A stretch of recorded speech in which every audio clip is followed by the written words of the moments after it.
მეგობრებო, არ ვიცი რა მოხდა, მაგრამ TikTok-მა არაფრით არ გამოაჩინა, არ ვიცი, თუ ორჯერ ნახეთ მოკლედ ეს ვიდეო და თან სხვადასხვა ფორმაში ვარ ჩათვალეთ, რომ უბრალოდ TikTok-მა რაღაც მომენტში გადაწყვიტა, რომ გამოაჩინოს. მოკლედ, ცალკე ვიდეო მაქვს ჩაწერილი იმასთან დაკავშირებით, თუ საიდან ვიცით ჩვენ ის, რომ რეალურად რამ გამოიწვია ის, რომ რამ გამოიწვია არა, საიდან ვიცით ის, რომ საქართველოში აფხაზეთისა და ცხინვალის კონფლიქტების დროს საქართველოში ჩართულები იყვნენ შიოკავკასიელი ხალხები შეგნებულად და გააზრებულად და უშუალოდ მონაწილეობდნენ ეთნიკურ წმენდაში. იმიტომ რომ რეალურად როგორ შეიძლება მომხდარიყო, რომ საქართველოში სადაც მოსახლეობა მაშინ არ ვიცი, ალბათ 3 მილიონამდე იყო, ზუსტი სტატისტიკა არ შემოწმებია და შემახსენეთ თუ ესეა. როგორ შეიძლება რომ 300,000 დევნილი იყოს მხოლოდ არ ვიცი წელიწადის თავზე, არც კი თუ შუა შესვენების რამდენიმე კვირას ამოვიღებთ პერიოდულად, როდესაც სიტუაცია მშვიდდებოდა, როგორ შეიძლება ორი პატარა რეგიონიდან, აფხაზეთის კუთხე არ არის პატარა რეგიონი, მაგრამ ორი სტრუქტურული ერთეულიდან 300,000-მდე დევნილი იყოს, იმიტომ რომ რეალურად რაც იქ მოხდა და ოფიციალურად ჩვენ დავამტკიცეთ, რომ ეს იყო ეთნიკური წმენდა, თუმცა ეს არ იყო ეთნიკური წმენდა, ეს იყო პირდაპირ მიმართული გენოციდი, რაც დაუკავშირდება იმ თემას, სადაც მე მინდა ამ მომენტში ყურადღების გამახვილება მინდა იმაზე, რომ ჩრდილო კავკასიელ ხალხებს აბსოლუტურად გააზრებული ჰქონდათ და ის იყო შეთანხმებული მოკლედ მე ეთნიკური წმენდა არ მიმაჩნია ზიზღის ამოფრქვევად, რაც საქართველოს ტერიტორიაზე მოხდა. ეხლა ბევრი მათგანი იმ თაობიდან გარდაცვლილია და ცოცხალი აღარ არის, ბევრი მათგანი უკვე ასაკშია და ისედაც ადამიანის გულწრფელობაზე ჩვენ 100%-ით თავს ვერ დავდეთ, მაგრამ უმრავლესობის გაზრახვებს და ჩვენ შეგვიძლია მხოლოდ გარკვეული, ასე ვთქვათ, ჩვენი საკუთარი სუბიექტური მოსაზრებები გავაკეთოთ ნაყოფის მიხედვით, ხო, რა შედეგიც დადგა.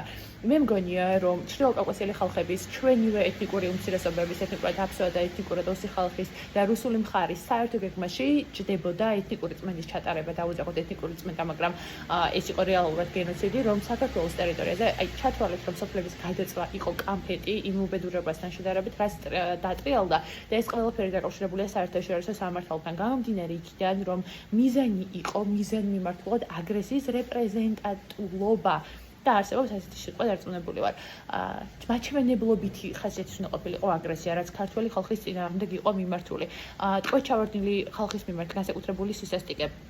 თუნდაც ეს ყველაზე თვალდათელი кейსი ხო, როდესაც ტყვეები დახოცილი ტყვეების თავებით, თუნდაც ფეხბურთის თამაში, თუნდაც რაც არის ყველაზე მძიმე შემთხვევა, არ ვიცი, ალბათ შეიძლება რა გვერია ის კაცი აღარ მახსოვს ყველაზე გრაფიკულ ჰორორ ფილმებს რომ იღებს, ალბათ იმისთვისაც კი შესაძლოა ამის გრაფიკულად წარმოჩენა, ფიქტიურადაც კი ვერ მოეხერხებინა და ალბათ არ და ვერ გარისკავდა, როდესაც ბავშვის გარდაცვლილს ხელდა და ხორცზეა საუბარი, როდესაც ეწერა, რომ იყიდება ქართველი ხალხის ხორცი. რეალურად ეს ყველაფერი მიმართული იყო მაჩვენებლობითი ხასიათისკენ და რაზე მეტყოლებს ამას ჩვენ ვიცით აღიარებითი ჩვენება ინტერვიუში, როდესაც ნათქვამი იყო, რომ რუსული მხარის დახმარება, ქართველი მხარის წინააღმდეგ ომში ჩართვა იყო დიდი შეცდომა. რა ნიშნავს შეცდომა? შეცდომა არ შეიძლება იყოს ინერციული ნაბიჯი, შეცდომა არის მიზანმიმართული ქმედება და ეთნიკური წმენდა არ შეიძლება იყოს შეცდომა. ეთნიკურ წმენდასთან არ ხორციელებ, ან არა, შეიძლება თვითონ